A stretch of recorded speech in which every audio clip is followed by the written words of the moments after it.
Hello, hello, my beautiful people, and welcome. I am recording the second episode of the podcast today. I honestly got super excited. So, if you're listening to it, hello. If you know me, my name is Elizabeth Sullivan. I am a clinical psychologist, hypnotherapist, and a creator and CEO of Destination Courses. And that is kind of what I wanted to talk about today.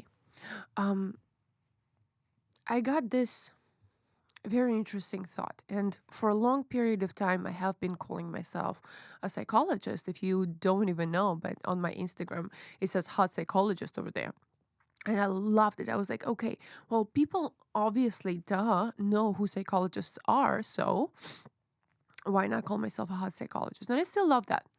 But I have recently faced the fact that not a lot of people know what or who a psychologist is.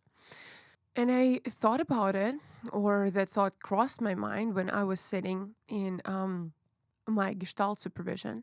And I am also a gestalt therapist. I do have a lot of different educational trainings and modalities that I specialize in or at.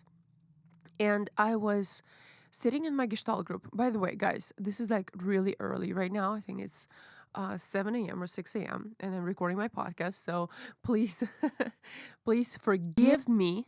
Oh no. And now my camera went out of juice. Not my camera, but a little thing where I see myself, where I see myself at. Okay, that's fine. Moving on. So it is 6 a.m. right now. And forgive me if I'm a little bit slow or if I'm a little unenergized. I'm still waiting for my matcha so I can move things up, shake things up, and get into this exciting podcast with you. So where was I? So I'm sitting at this supervision group in a Gestalt supervision group. And two of the girls in my group are from Ukraine and from Russia. And I am from Russia originally, but obviously I live and I practice in the United States. And the group was kind of discussing the topic of price points, of clients, of marketing, and all these good things like the other side of the job, right?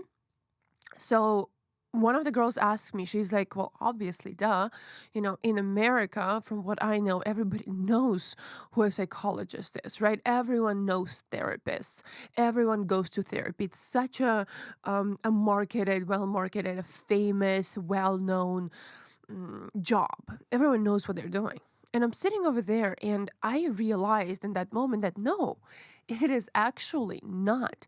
And that clicked me, that something clicked inside of me, something hit me.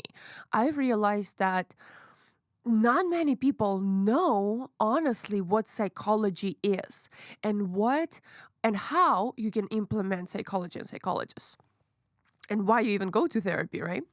Because in America, in the United States, you guys have a very long history of portraying therapy and psychology on in media, right? You have it in movies, you have it on like not social media, but social media as well. Everybody like Selena Gomez is talking about mental health, right? Mental health is a big thing.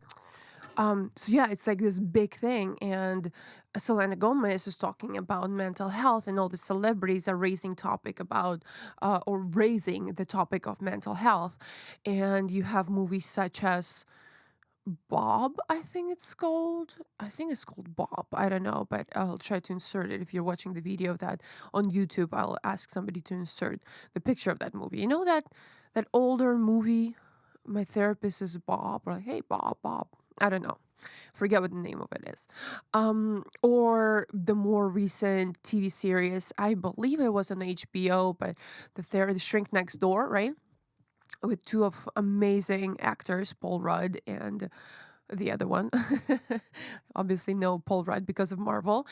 Anyway, so the topic of mental health and the topic of therapists and psychologists is kind of common knowledge. Like people know what it is. People supposedly know that there is such a career, such a job, and then you have all these famous YouTube videos, therapist reacts, marriage counselor reacts, etc., which I sometimes watch. By the way, if you're not subscribed to my YouTube channel, I highly recommend you do so because I am planning on doing a therapist reacts on The Boys, basically explaining the archetypes and the psychological backgrounds of the cast or the members of The Boys, the new Amazon Prime TV series. This is not a baked in commercial, even though if they decide to pay me, I will be highly appreciative of that.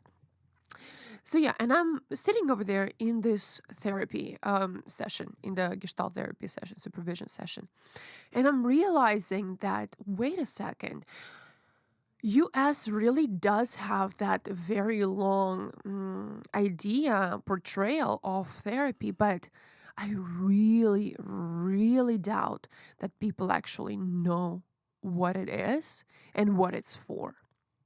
And I started thinking about it. I even shot a little YouTube video regarding that topic, but I really wanted to dive deeper on it here on the podcast. And I started thinking about this, and I was thinking. And I've just realized that, first of all, yes, in America, and I'm saying this with 100% of my belief behind it, in America, in United States, regardless of the fact that it's much more embodied or incorporated in the media format for longer amount of time, psychology is, I would say, 50 years behind of what it could be or what it should be by now. Psychology in the United States, and I was starting to think, oh God, and I started to think about this because I am a gestalt therapist, and gestalt therapy, for example, is a modality of therapy, of psychotherapy, right? An amazing, beautiful, I love it very much. It's one of my favorite modalities to work in. And it was created in United States by the guy whose name was Frederick Pearls, right? And Paul Goodman and Levin. There were a couple of guys, but the main founder was Pearls. And it was created in the United States. But nobody knows about Gestalt therapy. Doesn't that say something? I study in the European Association of Gestalt Therapists because it's way stronger, much more advanced, and much more nude, if you please. In America, nobody knows what it is. That surprised me. And I'm like remembering all these things, all these facts about, even in my experience, of what psychology is in United States. The other thing, oh, by the way, so I wanted to also find a gestalt group therapy, right? Because I have to go through a certain amount of hours every year of group therapy. And I was trying to find one offline in America, in Los Angeles, which is one of the biggest cities in California. Oh, not even in California, in United States, one of the most, advanced. And the only group that I found was led by this older therapist who wouldn't even go offline. She still holds sessions on Zoom because she's afraid of you know what? That shocked me. I was like, you're a therapist. You're supposed to be one of the first ones to recognize your patterns and fears and really, dive deep and see why the heck are you scared of this thing, or see how it's really preventing you from growing in your business, because that's what therapy really does. And I'm going to be diving deeper into this later on. But first, I just want to prefix this it with all these different experiences that I had. So the other thing that I remembered before doing this podcast is I'm also a clinical hypnotherapist. That's another education that I have. That's another modality I work in. I actually am about to go see a hypnotherapist myself today for my hours. And I remember that the founder or the director, the principal of this college where I studied at, in one of the Zoom meetings, because I did study like over pandemic, in the beginning of the pandemic, and on the Zoom meeting, he said one thing that I wouldn't forget. So he's in the Zoom meeting and he's saying one thing about transference, and transference is a psychological term, right? Transference. And he's using it, and he says something about, supposedly, by the way, he has a degree in psychology as well, and then went on to do hypnotherapy. And by the way, he was on math when he was doing his psychology degree. So maybe that's something that played into it. But he's using this term transference, and I am, being the only licensed psychologist in the group, I raised the hand and I'm like, wait a second, transference. He only used it like regarding boys and girls, because that school has a rule that a boy therapist cannot therapute a woman and vice versa, right? So like it's cross gender. So like I could have not done my hours with male clients, which I don't really work with my male clients anyway, because I'm familiar with that term transference, but still. So he's raising this topic and then he's using this term transference, and I'm like, wait a second, but transference can honestly be of the same sex as well. So transference is when we project some qualities of a dominating or an important figure in our life, like a mother or a father, onto another person, right? Because when you come to a mental health, or like a therapist, a psychologist, or any kind of therapist, actually, what you're facing is this very open and very loving environment. You're facing a person who is listening to you, who's caring about you within this hour, right? So our mind tends to put the idea of our parent, because these are the qualities of our parents, right? Who loves us unconditionally, who listens to us, who cares about us. It's our parents. So we put this transfers, we put this projection of our motherly or fatherly figure onto that, onto the therapist, and then we start experiencing the same emotions like if it was our mother and father. And there is such a thing as sexual transference. That's why a lot of clients fall in love with their therapist, because you start experiencing this unconditional love, and you think, like, you're consciously aware that this is not your father, and you would get sexually aroused about, or for him. What's the sentence here? For him. So that's kind of like the phenomenon of transference. But it can also happen if your therapist is female and you're a female. Then you would do this transference of your mother, so you would still experience the same feelings as of to your mother. You start using the same behavioral patterns as you did with your mother. That's what the phenomenon of transference does. So this supposedly psychologist, or the head of this hypnotherapy place I went to, I'm not going to name it, but he used this term transference, and I raised my hand and I'm like, sorry sir, transference is not only sexual. He's like, no, it is. No, it is. And that really shocked me, because I'm like, no, it's not. This is a common knowledge. Like, everybody knows that. Why are you saying it is? So anyway, I don't know why I went on about this a little hypnotherapy thing. Obviously it bothers me. But what I started thinking is that, hey, psychology in the United States, even though, again, it is well portrayed, ask yourself, do you really know what it is? Do you really know what it does? Do you really know why you go there? Like, yes, there is this huge awareness of mental health and of treating disease and depression on all these clinical terms, right? Anxiety and all these panic attacks, etc., etc., etc. That's when you go to a therapist. And some people even think that therapists or psychologists prescribe you pills, which we do not. This is a psychiatrist. Psychiatrist is a medical field, so this is kind of a doctor psychologist, if you please. But this is a doctor who studies psyche, and then he can prescribe you pills. A psychologist does not. We work with soul. We work with that's kind of where that work comes from. We work with your adjustment to the external world, and that's the main thing. So I was thinking about that, and literally the next day, after that conversation, me and my husband, we went to a little birthday event, and I decided to test my theory over there. So I'm meeting a new person, a brand new person, and he was in his probably like 40s or something. So pretty well, a grown up, right? And we're having a conversation, and I introduce myself. He asks me what I do, and I say, I'm a psychologist. He's like, cool. And I ask him, do you know what it is? Do you know what it does? Who are psychologists? And yes, that exactly proved my point once again. He started talking about the same thing, about like, oh, it's, I guess, somebody who people go to treat depression, or do you work with patients, and in what specific disease or what specific damage, right? You work with like post-traumatic syndrome or ADD, ADHD, depression. So he thought of me that I do that. And I'm like, wait a second. No, I don't. Yes, that is field of psychology. And yes, that is the biggest field in psychology right now in the United States, which really upsets me. But it is not what I do. And that is not the limit of what therapy is and what psychology is.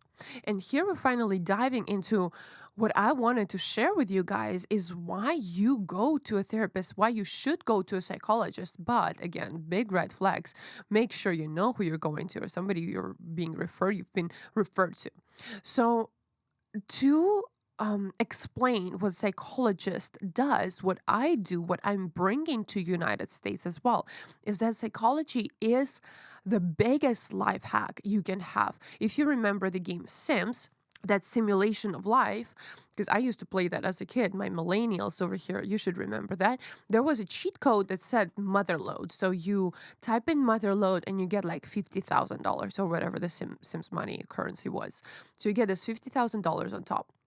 So psychology for me is that cheat code, is that motherload in life. Why? Because here's how I was explaining it. And I was trying to have a conversation about it with my husband. He's usually like my he's usually like my guinea pig in terms of really, trying out my concepts, etc. Because I have somebody to bounce off. And I'm explaining this to him, and I'm like, telling him after, I think, that gestalt session that I kind of started with, I told him that in the therapy, in my session, I have recognized or I became aware of the feeling of fear. So I was discussing in the session, in my private therapy, right, in my private session with a psychologist about my project, the project that I'm involved with, one of the financial projects I'm involved in. And during the conversation that we had in the hour of therapy, I became aware. I was like, hey, I'm actually scared of money in this particular project. Like, I found that emotion, right? And I was ecstatic about it. So I come to my husband, I'm like, see, this is what therapy does. So if I were not aware of this emotion, this is how it would have played out. I would have done 100 steps.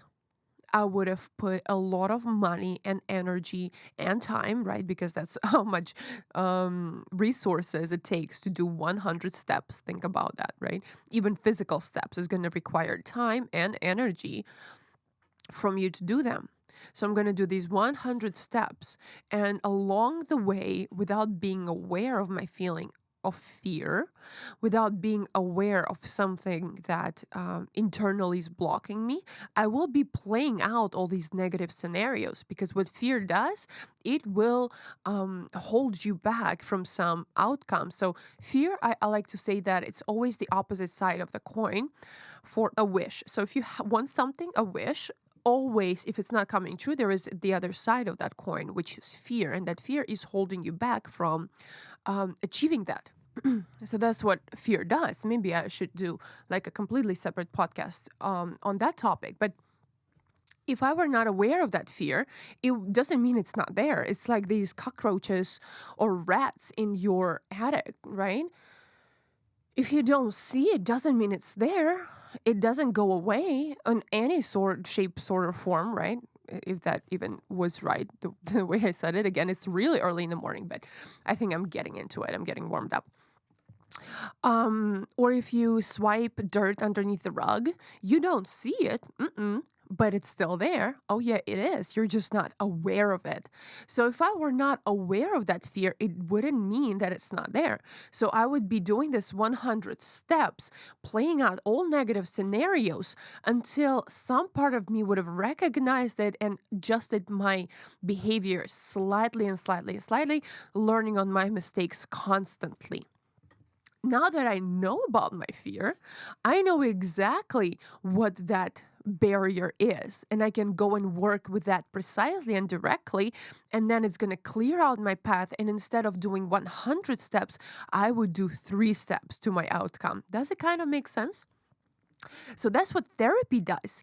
It clears out your internal blocks. It helps you understand yourself. It helps you adjust into the external world much easier because life is easy. And I remember one Yogi even said that he was like, well, the tree really grows without an effort, right? It doesn't put much effort to it. It gets everything it needs for living. It lives in abundance easily. So he said as well, and this is an amazing concept that I like, that our reality, we're supposed to live in abundance, literally not harder than just lifting a pinky, right? That's it. We're just lifting a pinky, and that's how hard it should be to live abundantly. But we have so much because of our mind, because of our soul, if you please, if you're in more esoteric point of view on life. We have a lot of lessons. We hold all these karmic patterns. We hold these behavioral patterns. We hold these fears and beliefs and the way our developmental phases went that create thousands and thousands of roadblocks on the way to living life in abundance. And by saying in abundance, it means like an abundance of love and joy and money and experiences and creation and family, like everything you can think about. That is my main point of life. For me, it's growth and pleasure, right? These are my main principles of life. These are my key beliefs, my key values of life is growth and pleasure. But everybody, and you especially, can live that life abundantly in every single aspect of your reality, whether it's career or family and money or health and travel, like anything. Everything you wish for is supposed to happen. And the only thing that's blocking it from that is you. That's it. These are all these internal patterns that are holding you back from achieving that reality. So another great example that I had, like for example, with dating life, I have this friend who is a coach. But again, coaching, by the way, and psychology are way different. Coach is somebody who tells you what to do. Coach is that football coach. I don't know if you've seen Ted Lasso, right? But I think Ted Lasso was a really good coach. Anyway, like in American football or in basketball or baseball, wherever you have coaches, and there's not much difference from those coaches to the coaches like the abundance coach, oh, I'm a money coach, niche coach, etc., etc. These are people who will hold motivation, who will hold you accountable, who will tell you what to do, go and do this, that, and that. But it does not change the internal patterns. They do not know the developmental phases, the way the structure, of our psyche, the structure of our mind. These are very different things. And with coach, you can go, and not do 100 steps, but you will still do like 50 or 90 or 70, right? They will tell you what to do so you don't have to go right or left, but it will not change those internal patterns. And a very good explanation of that, again, I have this friend of mine who is a coach, and she's a very successful woman, very successful in terms of finances and career. I love her very much. But as an external observer, I'm just seeing her behaviors in the aspect of life called relationship, right? In relationship, it just doesn't work for her. She continues dating, and she's, I think, her not late 30s, but mid 30s. And she's just dating. She's in a dating phase. And I can see that she wants relationship. She wants to create long lasting relationship, which is, by the way, a norm. Like a person is supposed to strive for that in a healthy developmental way. So she's striving for that, but nothing really changes. She keeps dating these guys that are very identical in their archetype. So she's going through 100 steps. She's going through 100 dates, even though these dates are different, but not many things are changing. So the way it's going to be playing out is that she's going to continue going on these dates, and something will not work out, obviously, all the time. Like, oh, he didn't call back, or now he's calling back too much, and all this stuff, right? And by the 100th time, by the 100th step, maybe her psyche will adjust somehow a little bit, and her behavior will shift, right? Just like a water in the river, it's gonna shift a little bit, but most of the water will just, if okay, I'm Forget this analogy. I can't really follow through with that. But if she went to a psychologist and we dug out exactly what the heck is going on with her perception of relationship, are those commitment issues or whatever it is. I'm not going to fantasize about it because I never talked to her as a therapist regarding this topic. But if we did that, something internally would change, which changed your behavior, meaning your interaction with external environment, with external reality, aka your results, right? So you dig that out, you change that, and then boom, you have a different outcome. Easy. And that's what psychology is for, and that's what psychology does. A therapy does. That's what I do mainly. I help dig out these things and see and show people that, hey, it could have been easier. You don't have to do 100 steps. You don't have to go through 100 trial and errors. You don't have to go through these turbulations. You can just see what the heck is going on there and clear it out, right? It's like trying to climb the mountain, but I'm just going to show you a way to walk around it. Like there's an entrance, there is a clear path through the mountain, not to climb it. You can just walk through it to get to your destination, if that makes sense. And that leads me now, I don't know how long I've been talking to, but I'm loving it, guys. I am loving it. Thank you for listening to me. But that leads me to the project destination, which I created. And that is kind of the epiphany of what the concept of psychology really is and what it does. That's the project I created. That's the company I created, Destination, because I believe that I am not a niched coach. I am a therapist. I am a clinical psychologist. I am licensed and I am educated in various fields of personal development and of digging these things, of really creating this fast pathways for you to go right straight through the mountain.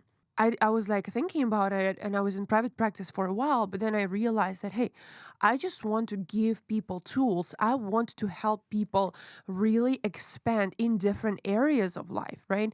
In finances, in career, in love, in relationship, in family, in money. And I have to show people what is normal, what is considered to really be normal. That's the biggest pain of the 21st century. There is no clear definition of what things should be like, what healthy is, right? We don't really talk about that. We're falling into this concept of that everything is fine, everything is possible. Yeah, it is, but it doesn't mean it's the healthy norm. There are some healthy standards of the way human as a species develops, and human as a species, the potential of us, right? Our potential of what we can do. So I created this project Destination, where I teach and I give all these fast passes, these pathways in different aspects of life. Again, the first one that I shot was actually, I was getting into this concept for quite some time. And maybe this is a topic for a different podcast, probably. What is Destination? How I created that. But I travel to different countries and I pick up the egregor, pick up the collective consciousness of a specific place, the informational egregor, the informational field, the energetic field, the generational field of a certain country, because all the nations and nationalities have their own thing, that there's their own strengths, right? And I pick that up, and through that energy, with that energy, I shoot a course or record a course, online course, about a topic that this country or nation is known for. Its strength, right? Like, for example, the course that I shot that is available right now is called Destination Wealth. And that is a program that will help you give or get through this mountain of money, not climbing through it, not doing 100,000, trial and errors and doing this and that and that and that. No, it's going to show you exactly why you're not allowing money, big money, abundant money into your life at the moment, and how to overcome that. The next program I'm shooting, well, maybe that is a secret still. So follow me on my Instagram so you can see all the insights regarding that. And I think I'm actually going to be tuning off at this moment because yeah, why not? It's been a while. I've talked a while. I hope you understand the main point or the main principle of psychology and therapy and what it does. And you understand the difference between coaching and therapy. And you know what I do as well now. It was nice to meet you. Thank you for staying with me. I will see you very soon. I'll hear you very soon. Subscribe to my Instagram and my YouTube and to this podcast. And I will see you in the next episode. Bye.